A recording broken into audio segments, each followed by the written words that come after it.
آج دنیا کے سارے مسلمانوں کی نظریں صرف ایک انسان پر ٹکی ہوئی ہیں، مہدی۔ ہر کوئی اس انتظار میں ہے کہ کب امام مہدی آئیں گے اور مسلمانوں کو لیڈ کریں گے تاکہ مسلمان پوری دنیا پر حکومت کر سکیں۔ لیکن ہر کوئی یہ جاننا چاہتا ہے کہ امام مہدی آئیں گے کب؟ کیا امام مہدی کا ظہور صرف مسلمانوں کی کتابوں میں ہی لکھا ہے یا پھر دنیا کے مختلف مذاہب کی کتابوں میں بھی امام مہدی کے آنے کی پریڈکشنز کی گئی ہیں؟ اور سب سے بڑھ کر یہ کہ امام مہدی آخر کس طرح آج کی اس دنیا میں آ کر سپر پاورز کا مقابلہ کریں گے؟ تو چلیے جانتے ہیں۔ یہ جو لفظ مہدی ہے، اس کا مطلب ہوتا ہے رہنمائی کرنے والا، یعنی ایک ایسا انسان جو لوگوں کو ظلم سے نکال کر جیت دلائے۔ یہ کانسیپٹ نبی صلی اللہ علیہ وسلم کے آنے سے پہلے بھی دنیا میں موجود تھا۔ حضرت نوح علیہ السلام کے دور میں جب لوگ حد سے زیادہ کرپٹ ہو چکے تھے، بت پرستی، کرپشن، ظلم اور ناانصافی عام تھی، تب کچھ نیک لوگ بھی زندہ تھے۔ وہ اللہ سے دعا کرتے تھے کہ کوئی ایسا شخص بھیجے جو انسانیت کو سیدھا راستہ دکھائے۔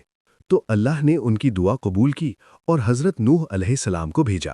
انہوں نے 950 سال تک لوگوں کو وارن کیا، لیکن لوگوں نے ان کی بات نہ مانی سوائے کچھ نیک لوگوں کے۔ پھر اللہ نے انہیں کشتی بنانے کا حکم دیا۔ انہوں نے کشتی بنائی اور ہر قسم کے جانور اس میں لیے۔ پھر ایک بڑا فلڈ آیا جس نے سب کو تباہ کر دیا، اور پھر نئے سرے سے زندگی شروع ہوئی۔ حضرت نوح علیہ السلام کے بعد پھر لوگ بت پرستی میں پڑ گئے۔ پھر حضرت ابراہیم علیہ السلام آئے جنہوں نے توحید کا پیغام دیا۔ پھر حضرت موسیٰ علیہ السلام آئے جنہوں نے بنی اسرائیل کو فرعون کے ظلم سے آزاد کرایا۔ پھر حضرت عیسیٰ علیہ السلام آئے جب لوگ ایک مسیحا کا انتظار کر رہے تھے۔ ان کا ذکر بائبل میں بھی ملتا ہے، لیکن ان کے خلاف سازش ہوئی اور اللہ نے انہیں آسمان پر اٹھا لیا۔ اس کے بعد عرب میں جب برائی پھیل گئی تھی تو نبی محمد صلی اللہ علیہ وسلم تشریف لائے۔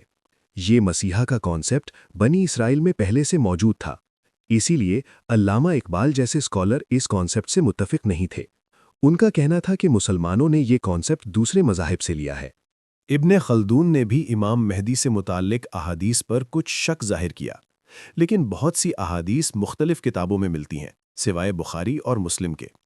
صرف اسلام ہی نہیں بلکہ دوسرے مذاہب میں بھی ایک مسیحا کا کانسیپٹ موجود ہے۔ ہندو دھرم میں کلکی اوتار، بدھزم میں میتریہ، زوروسٹرینینزم میں ایک آخری رہنما، جوڈزم میں مسیحا، کرسچینٹی میں حضرت عیسیٰ علیہ السلام کا دوبارہ آنا۔ اب سوال یہ ہے کہ امام مہدی کیسے سپر پاورز کا مقابلہ کریں گے؟ احادیث کے مطابق عرب میں ایک بادشاہ کی موت کے بعد کانفلکٹ ہوگا۔ ایک شخص کعبہ کے پاس بیعت لی جائے گی، 313 خاص ساتھی ہوں گے، جنگ بدر کی طرح۔ یہ لوگ بہت طاقتور، عالم اور پرہیزگار ہوں گے۔ پھر مختلف ملکوں سے لوگ ان کا ساتھ دیں گے، جیسے خراسان یعنی ایران، افغانستان وغیرہ، یمن، عراق، سیریا۔ ایک فتنہ سفیانی کے نام سے اٹھے گا جو سیریا سے نکلے گا اور بہت ظلم کرے گا۔ وہ امام مہدی کے خلاف لشکر بھیجے گا جو زمین میں دھنس جائے گا، معجزہ۔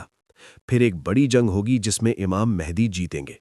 آگے چل کر ہندوستان پر بھی جنگ کا ذکر ملتا ہے۔ ویسٹرن کنٹریز کے ساتھ پیس ٹریٹی ہوگی، پھر ایک اور بڑی جنگ ہوگی۔ اس کے بعد کانسٹینٹینوپل یعنی استنبول دوبارہ فتح ہوگا۔ پھر دجال کا ظہور ہوگا اور اس کے بعد حضرت عیسیٰ علیہ السلام کا نزول۔ نشانیاں: دنیا ظلم سے بھر جائے گی، فتنے عام ہو جائیں گے، میڈیا پروپیگنڈا بڑھے گا، یمن سے ایک رہنما نکلے گا، ایسٹ سے ایک بڑی آگ نکلے گی، ممکن ہے نیوکلیئر ایکسپلوژن، اور کعبہ کے پاس ایک شخص کا قتل ہوگا، نفس زکیہ۔